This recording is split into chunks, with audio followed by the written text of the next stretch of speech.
We'll do roll call. Start with Mike Stevens. Here. Ed Chimke. Here. Doug Smith is present. Vicki Cause. Here. And Jeff Culberson. Here. For the record, all 5 commissioners are present. Before we go to public comment, I'd like to address some things that were brought up last week that a couple of you commissioners were absent. It seems there's a lot of false information going on about counseling on aging, and we are not cutting programs. We are not doing away with transportation. We are not laying off staff. So who's ever putting out this false information? I would like to know who it's coming from, because it's just not true.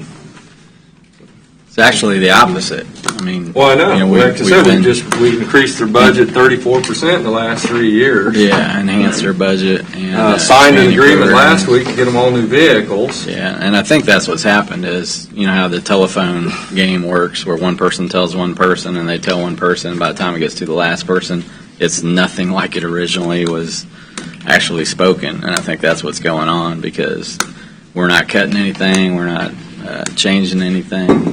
We actually started out to enhance council on aging. The biggest problem we've got is we're paying rent, almost $70,000 a year rent on a building, and we want to try to stop paying rent and find a permanent home for them, either own the building or remodel the building they're in, or build a new building, or find a suitable building, or something to that effect. But the whole purpose was to just stop paying rent. And somehow that morphed into cutting people and cutting benefits and cutting services, and that is absolutely the opposite of what's true. So we just want to make sure everybody understands that however that got to this point, this is not the facts. So. Man, I'd like to know where it came from myself. I think it just got twisted. You know how things, somebody says something and the next person that tells it leaves something out or adds something to it. You mean people would make decisions based on emotion and not facts? It's hard to believe, Chad, I know. That's so wild to me. I know a lot of people won't let the facts get in the way of a good story. Yeah. No offense, John. So we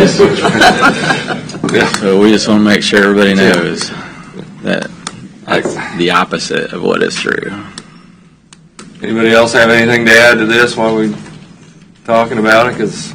No, obviously I missed out on all the fun. I've watched the video. I think it was very unfortunate, that was the thought or belief that our position or support or funding or anything would be changing. At the end of the day, we're challenged with how do we run a more economical and more efficient government. And so if we can do that via owning our own property versus leasing or renting, you got to do the analysis. That's what we've been working on. But the analysis has purely been what's better for the taxpayer, because clearly it's an amazing group and team and services, and it's about figuring out long-term solutions to making sure that, hey, you know what, if we can save money, that might even increase funding. So. And I can assure you the previous board that sold the building and rented it back didn't consult with us. So we inherited this mess. But with that being said, I meant what I said. If the rest of the commissioners will get their thoughts on it about forming a committee to go search for a building. I met with Mr. Forsland. He agreed to chair it if the commissioners would, if that's their desire. I think that forming a board, even just to study the best course of action, even, well, that's, just in general. Well, that would be part of the task that we put on building. But anyway, like I said, Mr. Forsland, he was our buildings and grounds director for quite a few years. He knows the building. He's very knowledgeable. I value his opinion greatly. A couple of us have worked with him. He has agreed to chair it if we would appoint some people to it. So give us some thought. Yep, I think that's the direction we need to go, because, like I said, the quickest way to get out of a hole is to stop digging. So, if you've rented this for over 10 years now, I know $70,000 a year, that's $700,000. We could have built a building or bought another building that didn't need any work, or remodeled that building. Just because we already owned it. Yeah. So that's the whole point, is we're just trying to Save Okay. money. All right, anything else? Then we'll come up later on in our meeting on committee. Each one of us appoints somebody. Six people, counting Mr. Forslund as chair. Would that be an acceptable amount on a committee? Don't want to get too many. Don't want to be too little. Yeah, that sounds good. Okay, we'll come up with that later. I mean, I'm not opposed to it. I just, Yeah. sure seems like we got plenty of committees. I know we got a lot of qualified staff. I mean, we have an entire team responsible for buildings and grounds. Well, I was thinking our staff would be on the committee, so our staff sure. would be on our committee. Absolutely. So, anyways, then we'll move on and we'll open up public comment. Anyone from the public wishing to speak, please come forward. My name's Janice Langham. Good morning. I've been a volunteer at the Council on Aging for over 14 years. Thank you. And I attend many of their activities, programs, and I taught many other classes in that 14 years. I'd first like to address the rumors that are going around. We would too. When you have a bunch of people who suddenly, after 5 months of your work and diligence, trying to find a solution to this problem, and we don't hear about it until the day before commissioners' meeting, poof, everybody's talking. Everybody's got their own little ideas. That's why we have set up a meeting for anyone who's interested in what's going on in the county so that we can brainstorm problems that we have and quell some of these rumors that are going around, because we hear them too. We hear a lot of rumors. And that's what it is. That's why we want to have that meeting at the Riverfront Community Center. Now, with all respect to each of the county commissioners and the county administrator for your hard work and due diligence on behalf of the volunteers and patrons of Leavenworth County Council on Aging, I'd like to ask that you listen to the members of the public in Leavenworth County concerning the COA.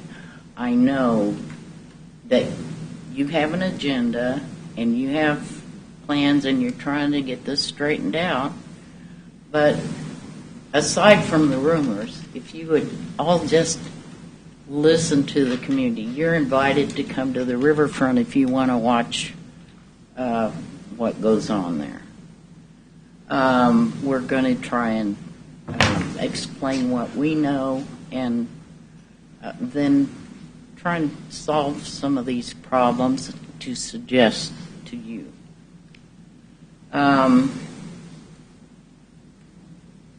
A small group attended the commission last week, and everyone we have talked to so far wants the Council on Aging to remain in its current location. That is our sole purpose, to figure out what we need to do to keep this Council on Aging building where it is. We realize there are a lot of problems. There's a lot of financial stuff going on, but we really want to see the building stay where it is. When this building was leased for the county, specifically for the County on Aging, Council on Aging, it was completely and generously renovated for the council, specifically. He literally gutted the building. New heating, air conditioning, carpets, paint, walls were moved to ensure a leisure and learning room large enough for activities like exercises and different gatherings, large gatherings. All employees had brand new offices in which to work and organize. The list goes on and on. This is This is why we want to stay where we are. We're very happy with the building. The people we've talked to are happy with the building.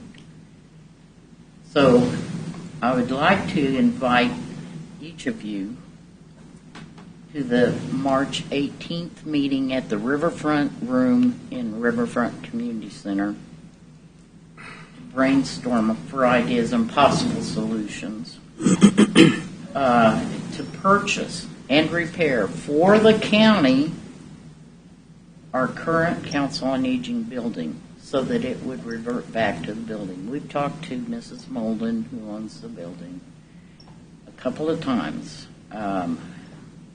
But until we get a group of people together, we can't really do a whole lot because there's just a small committee here that's working on this. But we think a large, diversified group. Thank you. County citizens. Time's up. What time is that meeting?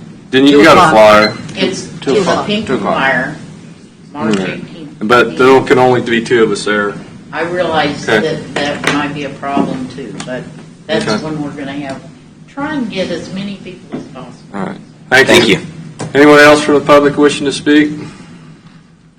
Good morning, Kathleen Couture. I'm back. Good morning.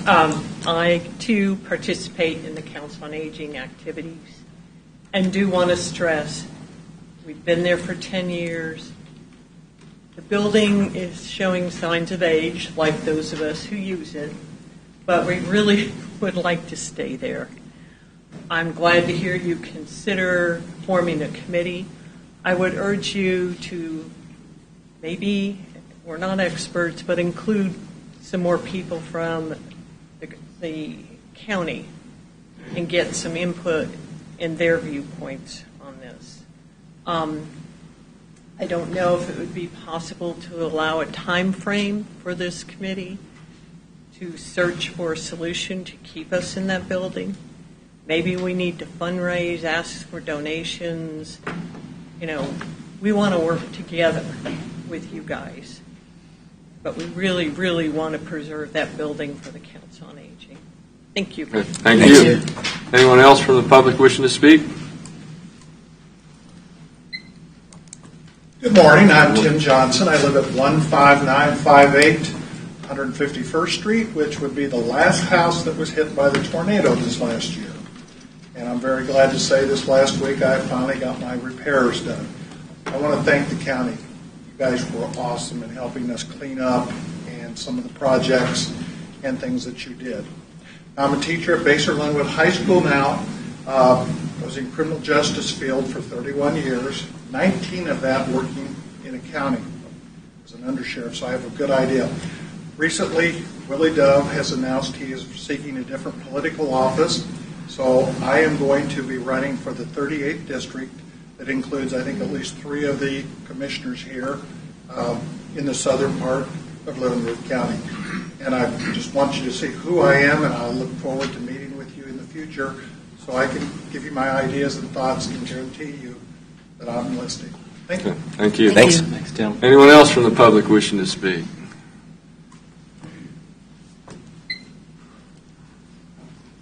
Making sure she got this said. Joe Herring Serang, 315 North 5th Street. Morning. A couple weeks ago, we brought up dust abatement on 206 and Linwood Farms. Didn't see it on today's agenda. Just making sure that today was the day it was getting discussed as we agreed to that day. There is a representative from 4 a.m. Holdings also here Okay. today for this.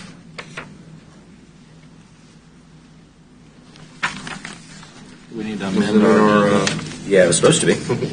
Yeah. were we going to discuss it in our work session on the RIF and DIF? No, because it had to be an open session because there's, They have a request, a formal Right, request. okay. It's just, it'd be under administrative business. Be under It's a admin business. continuation. They've already Okay. asked us. All right. Perfect. All right. Thank you.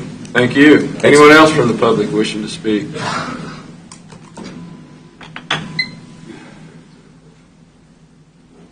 Yeah, my name's Robert Krackmeyer. I'm from Baser area. Just wanted to comment. I saw on the docket today was the improvement of Donahue Road or the consideration for road impact funds to go towards that.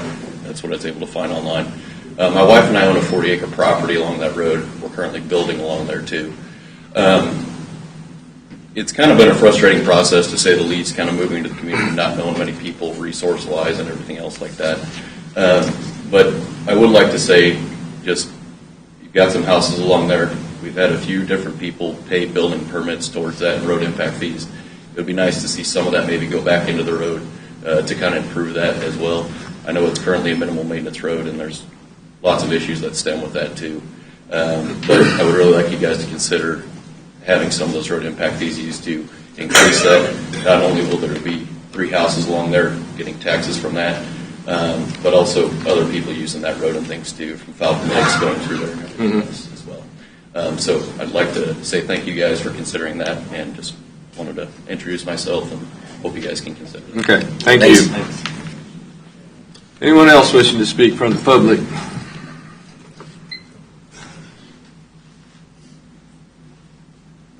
Yeah, my name is Jerry Wilburn, 20130 Douglas Road, Tonganoxie. I really wasn't coming up here to the meeting this morning. I'm coming up here to appeal my taxes. But while I'm here, I just want to voice my disagreement with the county on your request for dust control 2020. You voted to go ahead and raise chipping and sealing. This is not the dust control. This is the chipping and sealing. And we've done, between me and my neighbors, we've done almost 3/4 of a mile over the last 2 or 3 years. You raised it from, I think it was $13 last year to $19.50. That's a pretty steep increase. And when I leave here this morning, I'm also going to go down and write a check for $6,000, even at the higher price, to do that. But I would request that you reconsider that price. Last year, we were going to do this and almost finish the road. Douglas Road goes down, makes a turn, goes down into the creek bottom, Stranger Creek. There's 11 houses on that road, and 5 of them are rent houses, so they're not going to chip in. So the landowners, the others, have to chip in to do this. The county will never do it. The road count's not that way. It don't go anywhere. The road don't go anywhere. But we want to live on a gravel road, on a paved road. So I'd request that you reconsider that if you would, and accept my check for $6,000 and go ahead and get started when you can. Yeah, well, for the record, Mr. Wilborn, I voted against it because I think the county should subsidize it a little bit, because you're not the only one that drives on that road. Other people drive on that road. There is quite a bit of traffic. Right. But And farmers it was basically just trying to capture all the costs, but we may have overshot it with oil prices going down to $30 a barrel. So. Yeah. Well, if you could, reconsider that, I'd appreciate it. Thank you. Thank you for maintaining your road. So, Mark, just a clarification maybe from Public Works, is the 1950 was the estimate for just strictly the cost? Yeah, there's still a subsidy that occurs because our crews go in and prep the roads. So there is still a subsidy, even at that rate. But yeah, that's the estimated cost for doing the work, the materials. But we had a lot of dialogue around. I mean, one of the more frustrating points was we just came up with a $13.50 number without vetting it first. $13.50 would not have been reflective of our cost, which is how it increased by 50%. And that number was established 2 years ago. Last year it wasn't adjusted, so we basically picked up 2 years of adjustment as well. Yes, sir. Last year, I come up here to pay, and I was told I was too late because the year before, I think it was always you had to have it in by March 31st. Last year, you were supposed to have it in by December. That's what I was told, so I didn't get to do it. Otherwise, we would have done it last year. When did you come in last year, sir? Do you recall? Actually, I didn't come here, I come to county shop. But it was February. I don't remember December. February 28th was the deadline last February year. 28th was last year. Yep. Which is still a change, to your point. Yeah, there was still a change from before. And nobody was notified. Okay.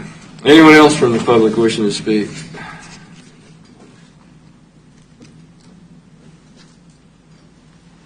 Good morning, this is Nancy Carpenter, 14681 Crider Road. First off, compliments to the Council on Aging. I wasn't planning on speaking today, but Mr. Shimke, something that you said when you were talking about the Council of Aging struck me, how important it is to have an economic analysis as you go forward with projects.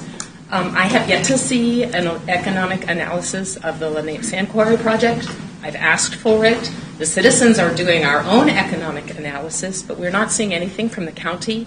And the last time that I asked Mr. Van Peers if anything had been done in the county, I was told that none of the offices in the county had done an economic analysis, which means we don't know what the benefits are. We don't know what the ultimate cost to the county will be. So, again, I was very pleased to hear you say that an economic analysis is a very important feature as projects move forward. And thank you, Nancy. I agree. Remember, there is a distinction, though. One is a department that has government or county funding versus a private enterprise or business. Those aren't the same. But if that private enterprise or business ends up costing the taxpayers, I think the county is obligated to take a look at what's going on. Agreed. So, thank you very much. Enjoy All your right, day. thank you. Anyone else from the public? Then we'll close public comment and move on to administrative business. Mr. Lawfrey. As I mentioned before, and as it was brought up during public comment, we do have an item that was carried over from a few weeks ago because last week the applicant, and we had some commissioners gone as well, and that is a request from an applicant to utilize basically the chip seal project to offset their RIF. And I think Mr. Herring said they were here today for questions, but one of the things that we have a work session later today. I think we can make the decision on theirs today, obviously, before that. But from a staff's perspective, I support what they're requesting. It's just that at a staff level, we cannot approve it because it's policy. It's against the policy. The application that was filled out was after the deadline last year. Again, by policy, we can't authorize that, but it wasn't their fault. They were told to fill it out and pay the RIF fee. And also some of the changes we were going to propose making to the RIF program in our network session actually addresses some of what they want to do. So from a staff's perspective, we support what they're requesting. We just can't authorize it, so that's why it has to come to the board. And this is on, there's documentation that somebody in the department signed off on it. Yes, sir. Yeah, I mean, I'd say it's done. Yeah, I mean, I don't know exactly what the formal motion needs to be, but the staff gave direction. The taxpayer paid what was requested. We stood here and we Cashed a check. We cashed a check, but we committed to doing a project, and so at the end of the day, whether or not we need to improve policy or if there was a miss on staff's part, I can't fix those. I don't think it should be at the taxpayers. I don't think they should be the one to shoulder the burden of our mistakes. So the good news is, I think we've identified clearly we can improve policy. That's something while we're having work session after work session, and even yet today. So I do think this one's fairly straightforward anyway. But. So, Mr. Knoll? If you wanted to clarify in the motion, previous staff had done a handwritten agreement on 7/19/2019. Okay. Is that your motion then, Mr. Shimke, that you'll honor what previous staff had recommended? That would be my motion. Second. I have a motion and a second. Any further discussion? Voting? Aye. Aye. Aye. Aye. Aye. Thank you. It's addressed on there. Mine is in. Don't want it rescinded, Joe. Careful. Yeah. Careful what I say here. Appreciate that. Just to clarification, the 6 lots that will access 206th Street will not pay RIF, as per that agreement. We just want that clarified. The road will get. Yeah, as I understand, the distances have all been identified, and it was a singular amount. It wasn't specific to one lot. It was specific to a project, and that project has a starting point and an end point. Correct. Right? Yeah. Does the motion cover that, or do we need to? I think that's on the handwritten. Okay. Okay. On the handwritten. All right. Good? Lauren, do you have something to add? Okay. All right. Any other administrative business this time? No, I don't have anything else at this time. Okay. Then we'll move on to the consent agenda. Has commissioners had a chance to look at all the items on the consent agenda? Any questions, concerns, anything that needs pulled out separate? I move we accept the consent agenda as presented. Second. Have a motion and a second on the consent agenda. Any further discussion? Voting? Aye. Aye. Aye. Aye. All right. We ready for the health department? Mr. Miller, how are you today? Morning, Jamie. Morning. Good, busy. Real quick, this is a annual request for the aid to local grant request for public health programs. This is our funding source from KDHE in regards to our grants and programs that we administer out at the health department. The request this year is $370,985.65, and I request that the chairman sign the request, as we have to have this in by the 16th. Jamie, I just had a question. It was a few weeks ago, I tried to make a motion that we don't even have to see grants, like that should just be standard operating procedure. But how does the formula get decided for each one of those allocations? Because can you ask for more, or you're capped? There's formulas at the state in regards to population, the amount of individuals seen through programs, immunization. There's a lot on each individual. It's how it's disseminated out from the state.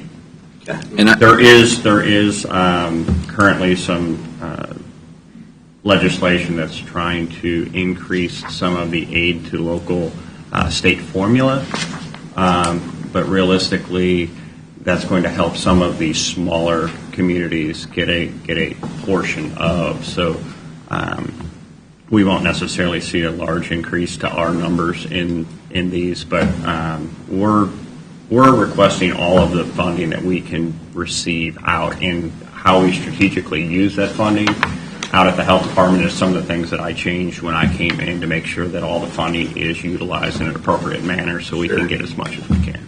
And you normally, for these types of grants, you have to have a record that says that the commissioners approved No, I the funding. understand. So I just want And to that's the understand continuous- approval for grant Commissioners, funding. and just to clarify on the motion that you this is one that I have to come in front of the board and have the chairman of the board sign to, I sign it as well as the Okay. board has to approve it. So Understood. We're just trying to streamline as much as we can, whether it be planning and zoning or any of this other, so. And in that formula, how much of that information is in-house information? Is there any? I'm sorry? Is there any census data built into that formula for calculating that, or is that very just little. in-house? There's not a information? whole lot of It's census utilization. built into Okay. that data. Okay. A lot of it, again, is based off of, like for example, immunization records, and how many, that kind of sets some of the formula bars. How many clients are in your programs? How many are you serving? Things of that nature, and we try to maximize that as much as possible. Okay. Now, is this grant funding, is it like there's three different funding for, like, there's teen pregnancy targeted management, there's pregnancy management initiative, and there's family planning. And It does seem like those all overlap. They're not. There are some correlation, if you will, between those, but there's very specific guidelines in each one of those type of programs. Okay. So the teen pregnancy case management and the pregnancy maintenance initiative are really geared from social worker aspect of it. Then we have the MCH program, which is actually pregnant moms. That's a specific program. And then there is, as you alluded to, family planning, which is a completely different.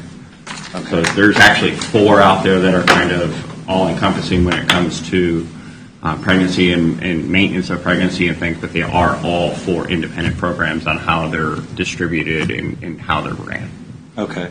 And is the umbrella like the federal Title X grant program and then comes through the state? There's Is that how that is the funded? family planning is Title 10, and then there's some others that have come through on.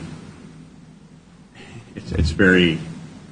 It's complex. It's very complex, and I'm going to tell you that If there were less programs, Jamie would get less funding. right. And again, if they were the same program, they wouldn't have their own line item, if you will, their own budget, their own requirements for. We have to very specifically report numbers to each one of those, have a budget for each one of those on the expenditure and tracking of those and how those programs. It also has very specific on who can be in those programs. So there isn't overlapping, and there's not using this funding for this program and this money for that program. It is very specific, and it's very. That's why when I come in for the health department budget for the county side, I'm very meticulous on saying, be careful on how we do this, because it will affect how we can draw down some of these funding from grant programs, because our county budget is basically telling us how we're going to spend these funds. And these programs are all managed or created at the state level, or some federal too? Or Correct, and we're audited on all of them. Right. From the state agencies that, so family planning has its own audit, MCH has its own audit, WIC has its own audit. Sure. We're audited almost every I quarter. was suggesting for my, And some of them are federal coming down through the, administered by the state. There's federal pass-through funding, absolutely. yeah, state creates it, and Jamie plays within it, so. Any other questions for Mr. Miller? Then I'll entertain a motion to authorize the chairman to sign the grant to local, or aid to local grants for the health department. So moved. Second. I have a motion and a second. Any further discussion? Voting? Aye. Aye. Aye. Keep up the great work, sir. Thank you. Commissioners, while Mr. Miller's here as the county health officer, I asked him to kind of just provide a brief update on the coronavirus, and also he and I have been in discussion about best practices for us as an agency as this moves through the United States. And I think it's important for the county to follow those best practices. Otherwise, how can we ask others to do it if we're not willing to? So with that, I'll kind of let Jamie talk about some of that. Commissioners, as I shared with you, kind of the document in a moving document, if you will, for the best practices for employers that was also put out from CDC, and took that guidance and put it into form for Leavenworth County and being the employer in upwards of over 400 employees. We have a lot of families, we have a lot of employees that we need to obviously protect, and one of the things that Mark and I have discussed and been working on in the mix of also the mitigation response for the county, I put this into written form for the county to hopefully get your blessing on to protect our employees as we move forward through this process and potential outbreak in our area. The document basically follows all CDC guidelines that they're pushing for an employer to really look down and make staying at home and being away from work and social distancing and things of that nature non-punitive to an employee that may be quarantined or isolated from their job. And that's a big proponent of an employer's responsibility that has to be looked at, because it's twofold. If an employee feels that they're going to lose money or not be able to feed their family, they're going to be more apt to try to come to work even when they're ill. Or if they don't have sick time, they're going to be more apt to come to work. The problem is there's very specific guidelines right now, and I shouldn't even say guidelines, quarantine orders out for those that are involved or those that are under investigation or those that are testing positive they're going to be required to be quarantined for 14 days. In that 14 days, that, depending on where it starts and when it ends, can be several days away from work, which could impact a paycheck, could impact. And what we don't want is someone not reporting illness or not reporting that into the health department, and ultimately putting others at risk of becoming ill, and before we know it, we do have that intense outbreak that would ultimately affect, as opposed to if we have those few that need to stay home, we're going to authorize them to stay home, we're very aware of them, and we take care of them as an employer because they're under that quarantine. And that's kind of what's in here. As things change, this would be a fluid document. What I would ask the board is to authorize the county administrator, myself, and Janet as HR as guidelines change and things happen. Because it happens so frequently, coming up here just on a Wednesday to get that approval may be too late. Things change so rapidly, as everybody witnessed from Friday of last week to coming in on Monday. National cases doubled, almost tripled in numbers, and the amount of cases that have started from Monday to even when I walked in the door this morning has almost gained about 400 cases nationwide. So again, it is moving so rapidly that I just request that we get the support from the board. It allows Mr. Lawfrey, myself, and Janet to look at it.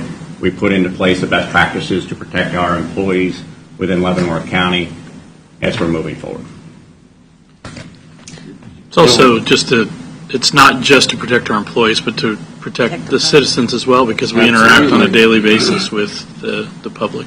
And real quick, just to bring an update, obviously I've been extremely busy out at the health department. As public health, as you're aware, this is a nationwide, worldwide event. There's a lot of things that are happening in the background. Many meetings, many conference calls, many things that we are doing to try to mitigate the response. And as of today, at least when I arrived today, there's still only one case in the state of Kansas. As you're aware, more cases are popping up throughout the nation. We have met with city leaders. I've met with superintendents. I've met with first responder groups. I've met with long-term care facilities. There's been a lot of planning and mitigation things that have come. We have been putting out information. I know we've been in contact with the newspaper to answer questions and try to get as much information out. There's a lot of information. All I can say is the information that people are receiving, they need to get from reliable sources. CDC, KDHE, local health departments, regional messages are what is the real message that should be being shared. We're all on the same page. That is where those conversations and conference calls and all of the guidance is coming from the experts in regard to what to expect and what we're going to move forward on. I'm going to tell you, I am part of the Metro Healthcare Coalition, which is the regional involving with Mark, and on a day-to-day basis with that region is working together minute by minute on sharing information and how we're handling any or all cases that may come through, to include PPE and all the appropriate things that the local healthcare side of this is going to need. So we've been very busy. We've been extremely busy out at my office. We've been very busy in the region, and any questions that I can answer from the board? No, Jamie, I just wanted to commend the work that you and your staff Absolutely. do. You know, we talked briefly, and I think the CDC has put a lot of this out specific to the coronavirus, but the reality is these are just best practices. I mean, they're good policies to minimize, the impact of influenza A, influenza B. The list goes on that have impacted and killed far more people. So at the end of the day, it's good policy. So. Yeah, I can't stress enough, wash your hands. That is a bit, I know people are getting really tired of hearing that, but the best practices for any sort of airborne virus or droplet cell virus is cleaning. And I stress it in our meeting with our community partners. One of the things that I brought out was I had them all pulled out. I said, who has a cell phone here? I said, when was the last time you sanitized? Cleaned it. Yeah. I said, because you're holding it in your hand. And believe it or not, I've seen several of them since. They said, man, I'm washing my phone twice a day at least now, and I'm washing this. And realistically, that is what is going to slow the process. Cleaning, social distancing, all of those things that have been pushed are what is going to slow the process. And realistically, what we're after in the healthcare industry inside of it is to reduce the spur so it is not such a surge and more of if you will, the curve of the illness and how many come in. It may be longer, but it's not that surge impact to where it so impacts healthcare facilities and hospitals and things of that nature that we don't have ventilators and we don't have some of the things that need to care for patients even on a day-to-day basis because of just one illness. So if people can social distance, if people can just be mindful of washing your hands and staying at home if you are sick, those are real things. And that is what we're after today and why I wanted to come up with the actual brief on the employer side that we're backing and trying to tell people, hey, we don't want you here if you're sick. And if you've traveled, we want to know if you've traveled so we can also work through those processes to make sure that, again, we mitigate it and we don't, spread that to others. Okay. Jamie, what's the process for, like, if a healthcare provider identifies what they think is a case, for you to be notified and then to notify the state authorities, and what's kind of the chain of command on that? Depending on where they're at and what they can do, healthcare providers, if they have the ability to test within office, say private care physician's office, if they have the ability to test, which is nasal swabbing and throat swabbing, it can be tested right there so they can mask somebody, test them, and send them back home if hospitalization and things like that aren't needed. 80 to 85% as of right now, what we're finding is not needing further care other than home care. The notification is through what's called epidemiology through the state of Kansas. All health departments are linked into it and everything else. So once a case becomes approved, depending on what county that individual is being tested in or what county that individual lives in, that public health agency is notified of that person under investigation, and then the process can begin on the epidemiology side from that point. So quarantine would start and everything else right from that doctor's office, hospital, our office, so on and so forth. If someone's at home, the health department can go out to a home and do the swabs at someone's home. Thank you. The biggest push, out is we really want people that are not feeling well or think that to make those phone calls. And that's what we're also learning is if those individuals are already quarantined at their house, it's reducing the liability to the remainder of the community if they don't come into a physician's office and such, and we make the appropriate steps to get to them if they don't need medical attention right away. If it's medical attention right away, there's processes already in place, EMS is already in place, and ready for that as well. It sounds like the young woman from the Johnson County case did everything right. I mean, as far as coming back, calling, masking, doing right. everything before just showing up at an emergency room because that she had hit that point of, Correct. so that they could immediately implement the protocols. What's that? And so that they could immediately implement the protocol, which is kind of like what you were saying. Instead of going to the doctor's office, call your doctor or call the health department. People can also call your office to say Absolutely. that they're ill. And we will help navigate the entire process. If someone has questions, they can absolutely call the health department Monday through Friday, 8 to 5. And then if they don't, then absolutely they can contact the hospital. The hospital also knows the procedures, Right. and they have contact in us. So we're all linked together. We're all on the same page with this. There is a process, but if they reach out by telephone, that is the much more acceptable on our end to reduce the liability and the exposure to the remainder of the community. So the motion you're looking for today would be to authorize Policy. county Procedures. health officer, county clerk, and county administrator to make necessary changes in policy as they come forward from CDC recommendations or anything. Would that be what Yes. we're looking for? Yep. So moved. Second. Have a motion and a second. Any further discussion? Voting. Aye. Aye. Aye. Aye. Thank you for everything Thanks, you're Jamie. doing. Yeah, appreciate it very much. Okay. We are ready for Safety Committee. All right.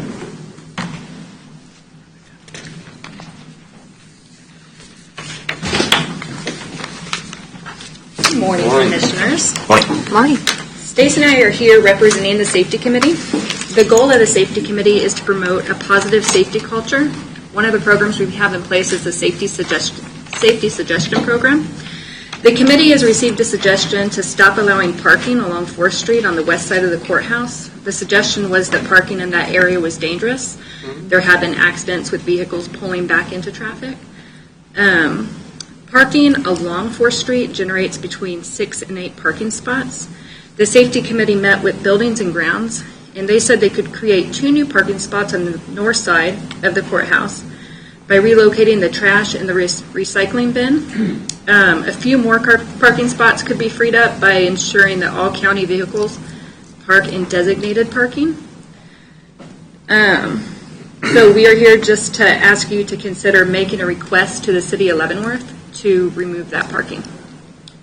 I actually had a question. Is there anywhere else where it's even allowed? I was trying to think where else you might see it. No, Stacy No. It's pointed that literally out. just right here. Yeah, from So if you Metropolitan. drive from Metropolitan on south, there is no other parking on 4th Street except for right out here on the west side of the courthouse. Right. And if you go out and look at how damaged the yard and the curb is, it's horrible. Some of the holes and the depth of the damage is Well, pretty bad.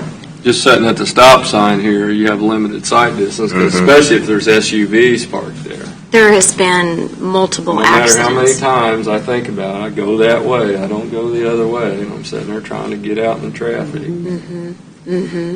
I agree. I just don't want And to. since it's a city street, Right. And I'm not totally opposed to doing away with it completely, but actually, I was going to bring up at some point that I'd like to see when you come out Walnut to 4th Street, it's hard to see if somebody's parked all the way to the end, to the south end of that strip. It's impossible to see traffic coming from the north. So I was going to suggest we put a 30-foot yellow curb up from the Walnut corner to the north so that nobody could park in probably the last 2 parking spots, because I think that had something to do with when Sheriff got hit. Yes. He couldn't see, because of the cars that were parked out there. We got rid of that entrance that he actually went out, but it's the same problem when you're coming out Walnut. So I was going to suggest we not let him park in the furthest south 1 or 2 parking spots anyway. South of the steps or sidewalk. Yeah. And then as far as, it does make divots that are kind of dangerous for people to get out of their car, and then it's muddy and somebody pulls over the curb, it makes a hole in the yard. So I do agree with that. But what my suggestion was going to be is actually to make it safer, widen the parking spaces to the sidewalk. That would give you an extra 3 or 4 feet.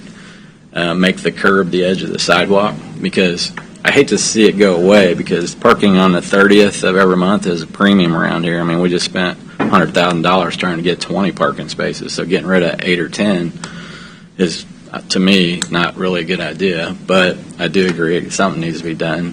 One, At like I least to said, the south ones. yeah, the last 2 to the south need to go away. And I was thinking about even making those, how they make the curbs wider? They do it downtown a lot now. They'll extend the curb out the width of a parking spot so that you just can't park there. Or at least make the curb yellow for 30 If feet. there's less parking, more people come on the 29th, or no? I don't think it works like that. Doesn't work that way. Maybe the first or the second. So anyway, if you extended the parking 3 feet wider to the sidewalk and make it a step down, cement or concrete, I realize there's an added cost there to extending the pavement to the sidewalk and then making a step curb to the sidewalk. I don't know exactly what was added across the street, and it sounds like Buildings and Grounds already has an idea of how to squeeze another 2, 3, 4 throughout the property. I think, albeit 4th Street, and while it's the city's decision, let's not kid ourselves, it's 7 highway. I mean, how many cars go down it a day? I think that's silly. 60,000. Yeah. There's also a big concern with people entering and exiting their vehicles. Right. And that's why I was thinking make it wider. That would make it safer for them getting in and out, because it's kind of dangerous. You got to watch if you're getting out of your car. watch your mirror before you open your door. So if we extended it to the sidewalk, that would help a lot. So regardless of what we want to safer. do, I mean, it's ultimately up to the city anyway. Yes. Our request is that you make a request To the city. to eliminate parking, or is what My, you're suggesting. and that's what I'm saying. My suggestion was going to be Eliminate extend it. all or partial. Yeah, either get rid of all of it or extend it to the sidewalk. That'll make it 4 feet wider and get rid of the south 2 parking spots, either with a yellow curb or extend the curb out to where they can't park there for line of sight safety. More than likely to be eliminated. It's cheaper. Yeah. Yes. As far, and like, you know, there's no place else on that street that you can park. These are the last few parking spaces left. It's just how much of a premium. Like I say, there's at least 8 spots. I looked at it yesterday, and if you have small cars, you can probably get 10 cars there. But for bigger cars, 7 or 8. But But like I said, the 30th of the month. Seems to be a big SUV parked right just Yeah. north of the intersection there, and you cannot see. Yeah. Every once in a while, you'll even get a box truck. Yeah. And then you're done. Yeah. You got to turn right. So that at least needs to be, at the very least, we need to get rid of the south 2 parking spots somehow. Just trying to think ahead. I mean, I can't imagine the city having that big of an issue with that request, other than time, resource, and cost. And so I assume that would be on their public works department. Yeah, so they wouldn't have us working there right away, just like we wouldn't have them working our right away. The removal of parking, I think, is fairly painless and inexpensive. The other suggestions may be a little more costly and therefore limited within their budget. I think the safety committee brought forward a proposal. Proposal was to remove the parking along there because they have concerns about safety. I think that's a good request, and I think it has more validity when it comes from the Board of County Commissioners to the city than if it's just a recommendation or request from the safety committee. That's why I asked them to come and present this request to you all. If there's concern about parking, I would ask, would we mandate that all of our county vehicles park along that street? And I would say probably not, because we would be concerned about them pulling into traffic. Mm-hmm. So there really is a safety issue. Maybe we should just look at requesting removal. If the city wants to come in and do something else, that's certainly upon them. We know how many parking spots we're going to gain across the street. Yeah, I think that 20 is probably a pretty good estimate once we pave that area. And how many are there out front? Between 6 and 8, Depending on the size. Depending on the, Mm-hmm. We also have, If we you also lose have 6 the or lot 8 over but here. gain 25, I mean, that still seems like a But pretty they good were going to net. move the dumpsters to gain a couple. right. Right, but they talking about maybe Yeah. 3 or 4 throughout. Okay. And there's usually 2, 3 county vehicles parked down on Custer, so if those park in a designated spot, that would open a couple up too. Yes, More up. it would. But no matter what we do, I think we definitely need to get rid of the south 2, because it's At the just very flat least. dangerous. At Yeah. the very least. So we just need to approve staff to write up a proposal. Well, if you would make a motion to ask the city to remove parking along 4th Street, that would, a motion and second, then that would allow me to submit that request to the city from the Board of County Commissioners. Okay. I'll entertain a motion to eliminate parking between Walnut and Custer on 4th Street. Ask the city too. So moved. I mean to ask the city. Yeah. Yeah. Request. Yeah, request. Authorize Mr. Lawfrey. I'd maybe throw in Highway 7. So moved. Second. Got a motion and a second. Any further discussion on the safety committee's recommendations? Voting? Aye. Aye. Aye. Aye. Aye. Thank you. Thank you. Thank you. Sorry it took so long to get Thanks to for you. your hard work all the time Yeah, on that's those great. kinds of things, guys. First time the safety committee came and didn't ask for money. Oh, wait, there's one more. One more Not our easement. Yeah. Okay. All right, now we're ready for the request for the road improvement fee money to be spent on Donahue between 147th and 155th. Who would be doing that one? This was a request from a citizen. They came in last week during public comment. You asked to have it put on the agenda, so it's on the agenda. It's not a request from staff. The RIF in that area, I would like to point out that the homes that were built on that road, it's a minimally maintained road, they all had to acknowledge that they understood they were locating to a minimally maintained road, and that what that meant for them.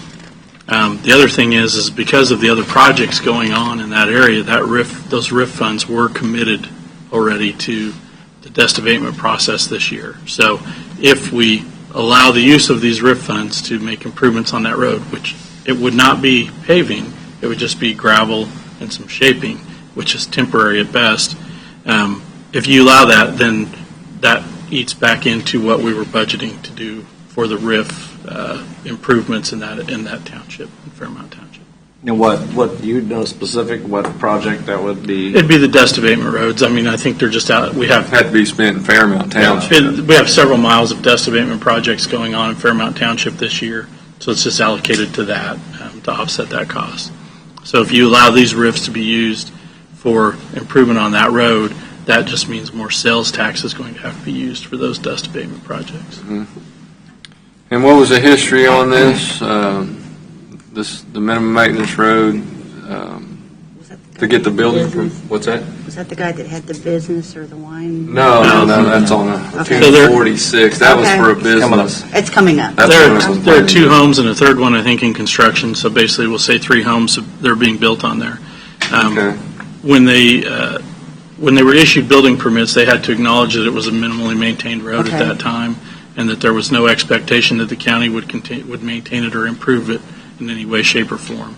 That's kind of the issue I got with Right, it. if they signed, No, that part I get. My question is, has there ever been, a policy specific to, at some point in the county, every road starts out that way, right? And then via traffic and then via homes, the situation or status of that road changes. So I don't know when it goes from having no homes to 5 homes to 25 homes or 40 homes, at what point in time, like the gentleman earlier today, what happens is generally a handful of property owners take it upon themselves to fix that.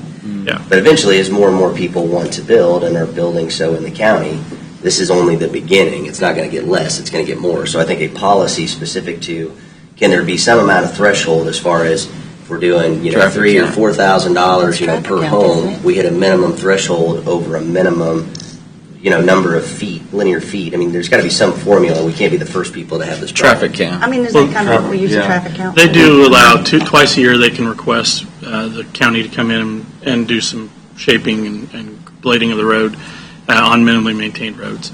We're actually working, that's one of the things that Mr. Knoll and I have discussed and that Lauren and I think she left, but Lauren and I were working on previously is setting tiers of roads and then identifying realistic maintenance schedules on those roads. So a road with 400 is going to have a different maintenance schedule as a road with 100. And in this case, this is less than 30 cars a day on this road, so that's why it's minimally maintained. We have a few others. I would suggest that there's probably more roads that need to be labeled as minimally maintained rather than some coming off, because we probably have a lot in the county that have fewer than 50 to 100 cars a day on them. And that allows you to reprioritize on the ones that have 450. In this case, it used to be that they didn't allow construction at all or on these roads. However, it's a road, it's a property owner, and the thought was it's fine to allow the construction, but they need to acknowledge that it's a minimally maintained road. And it will be a minimally maintained road until it reaches a certain threshold. This road is not at it. We have another request that came in, or somebody brought up previously, that road is not at a level that would be considered to be pulled off of minimum. And to follow up on what Chad said, where is the line that staff is considering, like when the traffic count gets to 75 cars, or when it gets to 100 cars, or where are you considering the line to where When they we're going? originally created the arterial and collector road map, it was 400, but that's 20 years ago, and that was never really a black and white in writing number. It was just kind of a rule of thumb. Yeah, and that's the threshold we're working on right now. But currently, I will say the informal maybe road count would be at 100 cars a day. At 100 cars a day, it probably is no longer minimally maintained, and the county needs to come in and start putting it on our maintenance schedule.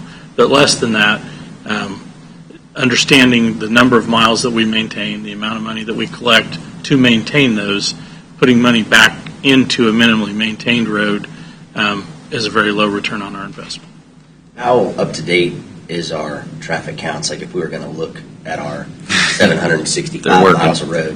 They did them last year or the year before. So Well, they update them like on every 2 to 3 years.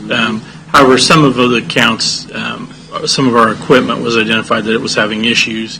So we're in the process of updating all of our counts right now. Typically, we're doing that on I think Mr. Knoll is working on a schedule to have that done. But also when certain requests come in, I've asked them to come in to go out and do a special count on those roads so that we know where they are. And that's, I guess, until we can get them all updated with the new equipment and get better counts, I'd be a little hesitant on some of those counts to use them. Okay. We have very precise data that's not very accurate. Yeah. We have a lot of data. When you buy low bid equipment, you get what you pay. Unofficially, though, Mark, unofficially, you're using like around 100 cars. 100 cars. If it's thereabouts, we would consider that it probably should no longer be minimally maintained because of the just the sheer volume of traffic, and then it's probably not local traffic only if it's 100. Now, if somebody came in and wanted to drop a subdivision with 25 homes on there, we would probably make them improve the road. Okay. We always issued building permits on minimum maintenance roads. Again, I think there was a period of time where they weren't allowed, but more recently it's been allowed that they can come in as long as they acknowledge that it's a minimum. It would probably been okay if there was just one home going in there, but now you got 3 homes going in there with concrete trucks and deliveries, and they've tore it up pretty bad. Yeah, and by policy, the people who live on a minimally maintained road, unlike some of our other roads, they can go in and do maintenance, their own maintenance on those roads. Or hire somebody to do maintenance on the roads for them. You know, and I look back. I mean, I grew up on a farm at the end of about 4 miles of road, where there were 3 houses along that entire 4 miles. It was pretty nasty for a big portion of the year trying to get to the highway 4 miles away. But we found a way to do it because that's what my grandparents did, and it's what my dad did, and it's just the way it was. And, this is about a half-mile stretch of road. It's that these houses are spread out across. It's a mile between the 2 main roads. It's inconvenient, but again, it was pointed out to the people before they built their homes that it was a minimally maintained road. Okay. Now, they wouldn't qualify to use the dust abatement, $19.50 a Now, foot. these roads do not qualify for that. They would not qualify for that. Again, because in order to qualify for that, it would need to be a maintained road. Because then we These have are to maintain minimally it when it's done. You can't. We wouldn't be able to go in and put chip seal over the top of this surface. It wouldn't. Wouldn't say. But you said they can hire outside organizations as long as they follow the county's right stipulations. On those specific. But to that point, though, I mean, you could improve it greatly today, and if they're building a home and it rains tomorrow, and you got 10 kinds of construction vehicles, it was all for nothing. Until it's brought up to county standards, it's Right. probably not going to hold up to any traffic that's when the roads are wet. Okay. Well, I've gotten some, I guess, concerns from the fire department and emergency responders on the condition of the road. That if they had to go down it after a big rain or something, they would not maybe be able to get a fire truck down there. I think that's in the form they sign. I think it mentions it. It's in the form they sign. Also, state I haven't seen the statutes. form. State statutes also eliminate any liability for these minimally maintenance one of the roads. things. Oh, I wasn't going on the liability Sign part. it. I was just going by the, Yeah, I they're mean, concerned because they're gonna, if they get a call, they're gonna want to respond, Right. and they want to be successful when they do respond. We get through the road. It's similar to private roads or private drives. There's always that risk. Okay. All right. Yes, sir.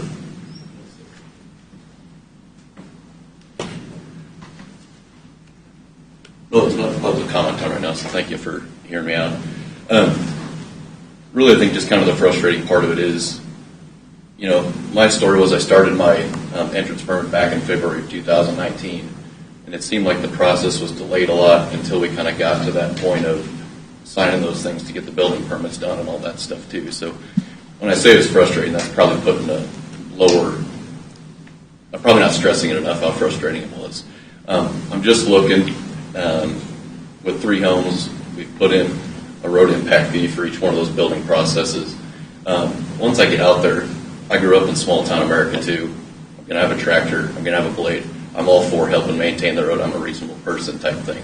But I just ask that, some consideration be put to the amount that was put in there already to put that towards improvements on this road to get to that point and everything else too. And I'm reasonable to work with you guys in any way possible. But just emergency vehicles too is kind of another big thing. But it'd just be nice to see a little bit poked back in the road when we put in that much already with the building permits and things. Okay. All right. Thank you. Okay. And road and the RIF and TIF, there's. Okay, 1,100 is that what you said? Yeah. So right now for the Fairmount Township, the RIF is there's $1,100 in that RIF. 1,100. Okay.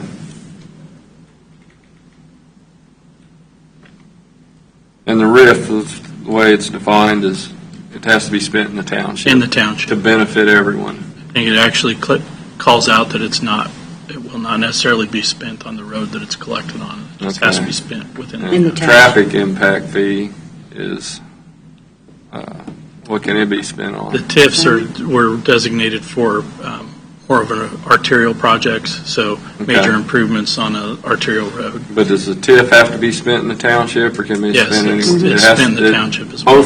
Both funds or fees have to be spent within the township that benefit everyone. We've had a lot of dialogue around the 1350 and 19 on the chip and seal. Have we ever even done? I mean, do we have a cost estimate of what it takes to improve a road from minimally to shaped and graveled? I mean, I realize. I'm gonna put that one on you. That's not big. I mean, I'm just curious what that cost even is, or if we know it. The golden question.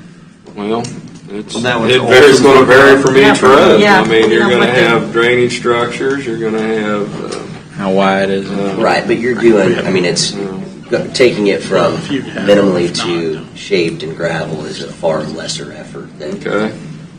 I'm just curious. If we don't know it, I would recommend. Well, let's just figure. Let's see, 170 pounds of rock per square foot. Well, we recently reopened a road, and we know that I think that was roughly a quarter of a mile. I think that with using our staff, there's about an $80,000 cost to do that using our staff. 80 for a quarter? I think that was about right. But again, that's using our staff. That's not contracting the work out. That wasn't considering. So we're saying over 300,000 FEMA rates on for a equipment. That includes That's including FEMA rates on the FEMA equipment? rates, yeah. Or is that just materials? No, that included the FEMA rates. It was everything. At our labor cost, not labor material, but not machine hours on a FEMA rate. I think it was. I think that includes FEMA rates, but I'm not sure. I would have to check that. Wouldn't know. So we're saying it's the same cost to go to hard surface. Well, but when you go to hard surface, you already have an existing roadway that you're then converting to hard surface. That was taking basically a farm road and making it a county gravel road. So yeah, there's a lot to shaping and hauling in rock and putting in the necessary drainage structures and whatnot. So yeah. By necessary drainage structure, you're referring to a tube. Culverts, yeah. I mean, yep. Not a bridge in this case. Right. Right. So okay. And that's a rough number. I'm not married to that number in any way, shape, or form. But if we done anything, would we have to get with the city of Bayshore on this project? Because it does touch the city limits. City limits, center line. That's urban growth. Yeah, what's our mutual? If we done any road and a new road or new construction there, would it have to be built to city standards? City limit goes down the center of the road, I think, so. And realize my question is just so we can better educate the public, right? Yeah, When no, you have I- $1,100 and the project costs $300,000, You have 4 loads of gravel. Conversation. You have 4 Right. loads of gravel. If we don't know what it is, that's what pisses me off. Well, I mean, without going out and getting an engineer to design it, we wouldn't know the exact cost. I'm telling you, I think that 80,000 is probably a good rough estimate for a quarter mile of road. But It could be less because this is actually a road that we do minimally maintain, where before that was an area that was not maintained at all. So it could be a little less, but there could be some serious drainage issues out there that have to be addressed. And I realize So that. it could be No the different than how we came up with 1950. We're using an entire year's worth of data. And I Right. realize we don't take a lot of roads Yeah. from minimally to. I mean, it may need a box culvert. Who knows? That would significantly increase the cost. But I think the 80,000 for a quarter mile was Well, probably but if the city limits run down to the center of the road. So. for a portion of it, not for the whole not for the whole thing, just there on the west end, I believe, isn't it? Yeah, half a mile. You think it's halfway through? Half a mile. Okay. Half a mile. And is that where the homes are all built in the first half mile? I'm sure. On the south side. North side, these new homes are on the north side. Yeah, city's on the south side of it. Yeah. Yeah. But I mean, do we got a mutual agreement with who does the whole road? Well, right now it's ours. I mean, the bottom line is we got enough money for 4 loads of gravel, so Right. it's not a lot to work with. But, I mean, I think there needs to be a larger discussion when you think about you had a road that was generating no personal property tax. Now it's got 4 homes on it that are going to pay $4,000 a year, so you got $16,000. Again, I don't know how big the homes are, right? But you do some math over time, you can understand why people get frustrated when they can't get a load of rock. I'm just saying I get it. Mm-hmm. We just need to have a better answer, I think. So, Mark, we talked about that you're having Olson do the study on maintenance of our rural roads to find out what the actual cost is of that. Right now, we know we spend about $7,300 a mile on maintenance. What we're trying to identify is how much we should be spending to, again, based on the tier of road. Man, we can So have is this it- conversation all day long. One, We got two- We know how much we spend, we don't know how much it costs to successfully maintain some. Got 760,000. 100. Right, and that's what, and again, Mr. Knoll has got some really good thoughts on that. He is working with Olson and tying stuff together, and we're going to have something for you That way, when pretty we do soon. the actually. budget, we can know that it's not 7,300, it's actually 12,000 or whatever kind of estimate. Again, depending on volume, right. Sure. And on a minimally maintained roadway, there are multiple ways to handle that to upgrading it, whether you're going to rock surface, hard surface. The question is, at what level does the county feel comfortable with subsidizing a portion of that upfront cost in order to bring that roadway up for future development or pass-through traffic? And obviously, we're going to be working on numbers to try to get you some numbers on what it costs per mile currently and what it would cost to bring those roads up to another standard. But the question at hand is, how do you want to, and at what level do you want to subsidize the upgrade of the roadway surface in order for county forces to then incur the cost that is roughly somewhere over $7,000 on average per mile per year. So obviously you're having different traffic volumes and different levels of maintenance. But just using that as an overall cost, at what point do you have enough homes out there in that area to maintain that, say, the roughly estimated $7,000 per mile? Each one's a $400,000 home, that brings in $900 basically, yeah. on average towards the road department. Well, then you need about 7 homes on a mile stretch of roadway. And so those are the numbers that, obviously, we can hack into this, and there's a lot of things running around. But yeah, in the future, those are things that I plan on trying to help you guys produce so you can make an educated decision on. And I have no doubt you will, but this road here is kind of unique. It's right there north of Baser. Everybody's using it as a cut-through road to get over to the 147th, which is a great road. I don't think that it gets as much use now since we paved Hollingsworth 2 years ago. Well, yeah, that's true. And, you have a mile away, you have a paved access right to 147th. So I don't think I think traffic potentially went down, not up. But it's still not at a level where it raises to where we think it should come off of the minimally maintained road. We have asked the city in the past, I think it's probably been 2 years ago. It was 2 years ago. About improving that. When we did Hollingsworth, we actually said, if you guys will do a cost share with us, we'll have Donahue done at the same time. And they didn't have it within their budget at that time. So, I mean, that was 2 years ago. Maybe that's changed. But I think what Mr. Knoll just said is also accurate. You need to have about 8 homes on that stretch of road just to collect enough taxes to maintain it. And it has 3 now? It has, Is that right? It'll have 3 when this one's done. Okay. But we don't know what traffic count is. I thought you said 30. Yeah, well, I mean, the last time we looked at it, but it now was you like got 3 35, homes on it. Well, a couple of things real quick, Mr. Knoll. Welcome to the team. Sorry I missed you last week. Thank you for coming back for week 2. Yeah. That's exciting. I was going to say that earlier, but I thought I better not. Missed you in Washington, D.C., because one of the reasons we're out there is trying to figure out how to get more funding. We know that that's a real problem. And so the reason we're doing this analysis, and thank you for jumping in so quickly to help us with it, is to be able to tell the story of exactly what our shortfall is, because it's substantial. So thank you again. And I was just going to say on this road, this is one of the reasons we changed the practices of allowing the cities to annex to the center of a Center road. line, take the whole road. Yeah, we don't do that anymore. They either have to take the whole road or none of the road because it causes problems like this. Maybe we could send a letter to Baser and address this with them and maybe, I don't know, offer a cost share. I'll be there tonight. And we Doug did can deliver it. He's going tonight. That is how we did it 2 years ago. Yes. Does that sound? But it was kind of it wasn't planned. It was, when we did the change order on Hollingsworth, Right. it was like- going to be a knee-jerk reaction. They didn't have it within their budget, and it wasn't a Right. road that's in their city limits, and there were no houses on it at the time. Right. So I guess find out what their. It's worth a try. Okay. I believe one of Make the no- property make no owners on that decision on has this actually right now. approached the city. Table it. Move on, let's table and I'm over we table Table it till we- Yeah. second. All right, we've got a motion and a second. Any further discussion on tabling this item until we can talk to City of Baser?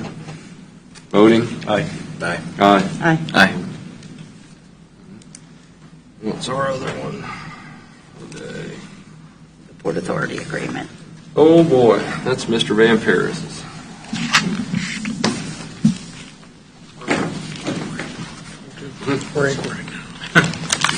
Good morning, Mr. Chairman, members of the Commission. I presented to you a RBA dated March 6th that supplements an earlier RBA dated February 11th, both of this year, with respect to the issue of the Port Authority Agreement.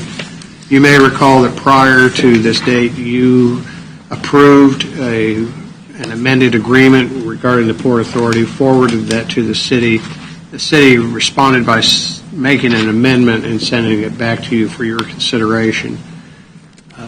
In follow-up discussions with Mr. Lawfrey and some discussions with the city, I prepared a proposed amended agreement that incorporates the amendment made by the city, but also steps in and amends Section 6 of the previous agreement, the one that you had approved with respect to the funding of the Port Authority, in that if you'll reference the page that I call the comparison page, it removes the language that designates the county as the primary source of funding for the Port Authority.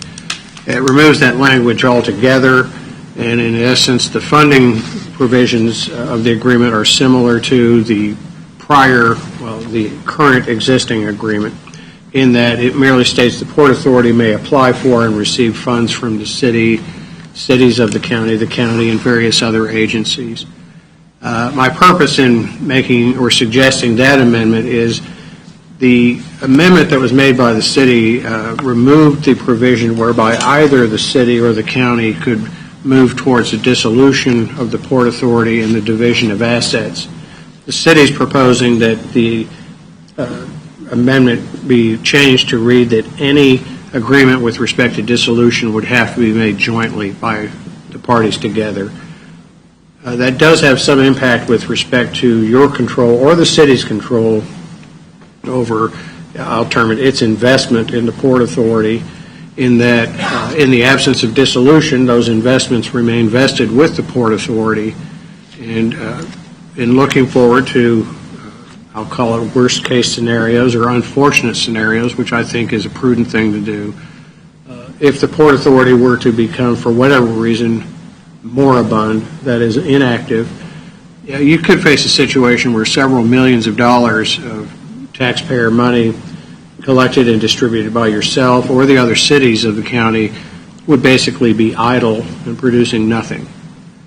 And in that event, dissolution might be favorable, but by requiring joint decision, it requires exactly that, joint decision, whereas the suggested language was that either the city or the county could move towards the dissolution of the Port Authority and the division of the assets.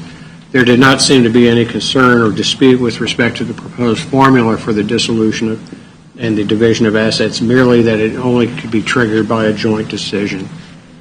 So consequently, with the removal of some provision whereby you would have unilateral control, as the city would have unilateral control over the continuation of the Port Authority, I'm suggesting that you remove the language that designated you as the primary source of funding. The designation of the primary source of funding did not set any minimum level or maximum level of funding. It merely referenced you as the primary source of funding, which quite frankly is recognition of the de facto arrangement that exists today. So if you call it balancing, is that if the city wishes to remove the authority of either the city or the county to unilaterally move towards the dissolution phase of the Port Authority, that you balance that by removing the designation of yourselves as the primary source of funding. So David, just back up real quick. You amended their amendment. Yes. And while I don't think anybody has a problem going from individually or jointly, the concern you have, because we've said from the beginning, as the primary funding source, we can choose to fund or not fund. Correct. Right. So then you get into this lockstep, to your point, if it takes both entities to, ultimately, I can't imagine a scenario, but that's why lawyers exist, right? Because there's always a scenario that could potentially play out. Because it's an asset, why would you want to get rid of a differentiator that the county and city has that a lot of others don't, and having a Port Authority to begin with? But don't you think that even if it's jointly to dissolve, for example, via just normal legal recourse, you would ultimately go into a settlement type mediation to work through those assets that you'd be concerned would be sidelined, for lack of a better term? In the event of a joint dissolution, Commissioner, there is a formula set out in the agreement with respect to the division of the assets. And it's spelled out which everybody agrees to. Which everybody agrees to. Right. Commissioner, my concern is this, and I am looking at worst case scenarios. Bad things do occur. Sure. In the event that, say, the Port Authority were engaged in a program which a future Board of County Commissioners disagreed with or did not feel was beneficial to the citizens, by having an agreement that designates you as the primary source of funding, my concern on your behalf and on behalf of the citizens of the county is that could be taken as a mandate to be enforced under what is referred to as a mandamus action in district court, that at some point could be morphed into a requirement that you provide funding at a certain level to the Port Authority. So that's why I would suggest, if in the absence of your ability to initiate the dissolution of the Port Authority on your own initiative, that it be balanced by removing the designation of yourselves as the primary source of funding. The current agreement does not carry that designation. The current agreement is silent, quite frankly, on dissolution, which I think, given some very recent experiences you had, should be built into interlocal agreements. And that's merely my suggestion. Commissioner, I'm amending their amendment because we sent down an agreement that we had been, or had been indicated to us. Right, I understand. Was approved. No, and I think we're now getting to a point of frustration on all levels because we've tried to expand and approve, which everybody's on board with. And Commissioner, if I could offer kind of editorial comment. We believe that the agreement that you previously approved and sent down was beneficial to all parties. I'm not saying that the response of the city is not beneficial to all parties. I'm simply saying that in light of their suggested change, that it would be possibly in your interests to make a subsequent change. I have had some verbal discussions with the city and some email correspondence with the city manager and their attorney that they do not believe that the removal of this language should be a barrier. My purpose in suggesting that you go ahead and amend or approve this and send it to the city is to get things moving. The Port Authority is functioning, but I think having the amended agreement broadens the Yeah, I scope. mean, a couple weeks ago, this was pretty urgent. Yes. Yeah, and So we need to I get would, those individuals rather out there. than sending it back, well, I'd like to get it moving forward and have you consider this and send it to. Your other option is to simply sign off on the agreement that was sent back to you by the city. It contains the joint dissolution provision, and it maintains the designation of the county as the primary source of funding. That's one of your options. Your other option is to consider adopting the proposed amended agreement to send to the city for their approval. And your third option is to initiate additional discussion. I'd like to suggest that it might be beneficial to all parties to try to move this forward. So third option probably is the least desirable, which means pick between the other two. For clarification, Well, we didn't amend their amendment. What they proposed, that language is in here as proposed. I got it. What we just did added. is we Oh, removed okay. some other language that was in the agreement that designated us as primary fund. Right. It doesn't change the application. No, It's you're just removed. mitigating any risk for the county to have to fund a program that no longer they're supportive of, Commissioner, even though there's no requirement as to the funding level. I could not have stated it more succinctly That's than that. correct. And there's But no we've reason always to been listen. primary funding source, haven't we? I think we just need to sign it, send it back over to them so that they can move forward. The Port Authority can get these new individuals on board and they can start meeting and then Getting we some have, businesses here. there was support from, there's strong support from Tonganoxie, there's strong support from, Yeah, as long as, and you've had some, you said phone Lansing. conversations, email correspondence that you think they'll be agreeable to? I'm hopeful they would be, Commissioner. I have indication that that's, I as of can't say a likelihood, but a high probability. But you'd hope that, in like all instances, common sense would prevail. And we're basically saying, if we're not supportive of a program, you can't require us to pay for it. I'd like to make it clear. Yeah, okay. I'm fine. So entertain a motion then. motion to approve the chair to sign the interlocal agreement for the Port Authority to be sent to the city of Leavenworth for consideration. Second. Was that with the changes? With the changes, Recommended by with Mr. recommended Victor? changes, Okay. yes. Second. I have a motion and a second. Any further discussion? How long has this been percolating? Since it was created. I mean, this bylaw change, how long have we been working A on month. this? Well, President Taft was Oh, the bylaw change. A year? It's It's been a year. quite some time, Pretty Commissioner. close. I would say this has been fully this- Well, deliberated. when I came on, I It was asked for still that going? process to start, so, It's been- okay, since, When you came on, it was, since January of 2019. When I was here, there was. Well, they were wanting to discussion. dissolve, Yeah. right, but I mean, to make the changes and to expand. expand and all that has been going on since January. Commissioners, actually, former Commissioner Louis Klemp initiated the discussion of amending the Port Authority agreement to expand its representation, and I think that's a laudable goal. Your action this morning would move that forward to finalization. Any further discussion? Then voting. aye. Aye. Aye. Aye. I'll prepare a signature copy for the chairman. So would there be nothing else then, David, if they sign what we provide that's already been signed? The we're next done? matter would be the appointment Right. of membership. I'm just saying, we're through all the administrative nightmare. I would hope so. Okay. Will the membership be, it'll be like the planning board, the membership will be I'm discussing. starting from scratch, is that Yes. correct? Yes. Each city gets an appointment, City of Leavenworth gets two. And then is there two at large also? Macer, Lansing, Tonganoxie each get an appointment. City of Leavenworth gets two, Leavenworth County gets two.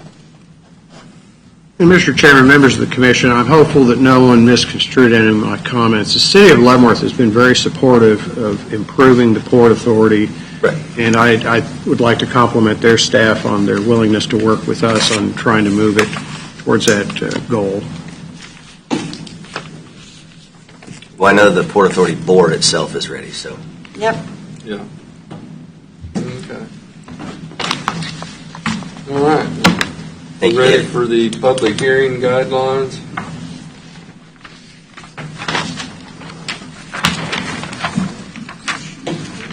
These are the, what I believe, what I understood was the direction of the board as to what they intended for the public hearing guidelines for the Caw Valley sand quarry application. I've tried to memorialize those in writing so that this board could adopt them.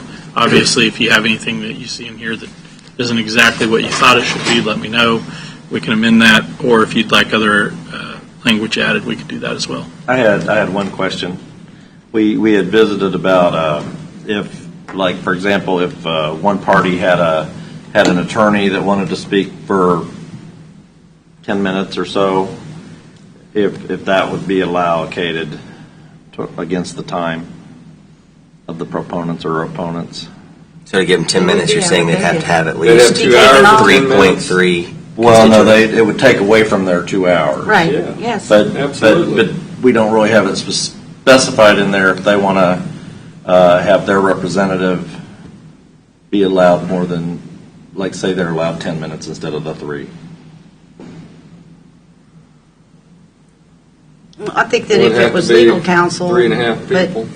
I also think that if it's for, I heard the mention of a presentation, if it's a formal type presentation, that would take up part of the, whatever Right. amount of that time is as well. but I It'll don't take care. their time, I'm just saying, but We We have limit to the hear time from everybody within wants- 1,000 feet. right, and so that's going to take. That's going to take priority. So if at the end of the meeting, Right. If there's time at the left end over. of the time, that people that don't want to have somebody speak for them, that want to speak for themselves, I think they should be given, and of course the people within 1,000 feet first. How would you? Because I don't think like to anybody have a gets to- spokesperson, correct? Is that the way it was looked at? Yeah. That was one of the things that I thought Commissioner Cross was talking about. Was if we had 3 or 4 people that put together and said, we would like Bob to speak so that we don't have to, here, you're going to talk for at least 3 minutes and then change the baton. Here, you have this piece of that discussion. I'd donate my That was time. something that Commissioner No, Cross we're not said. going to donate time. That's kind of what you're doing. Well, but if you have 4 people, say 12 minutes, I guess. Just say formally in You could advance. just block off, like, the 10 minutes at the beginning of the 2 hours would be blocked off for the spokesperson, and then the rest of the Not time at is... the beginning, because we got to hit Well, the how- 1,000 feet first. We have to get to the Okay. 1,000 Well. feet first. But it say the spokesperson was representing 4 people from the Within 1,000 1,000 feet. You know.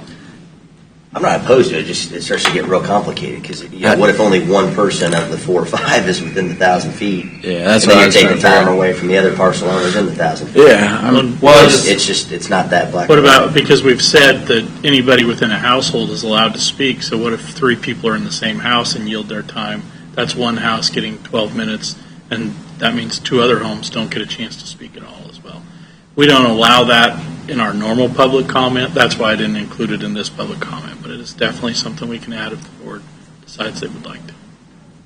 Well, I just know that they might have, let's just say theoretically that one party had an attorney that was representing them, and then that attorney has a volume of information that would go beyond the 3 minutes. Give it to that us in maybe we writing. could. What's that? Present it to us in writing then. Give us written testimony.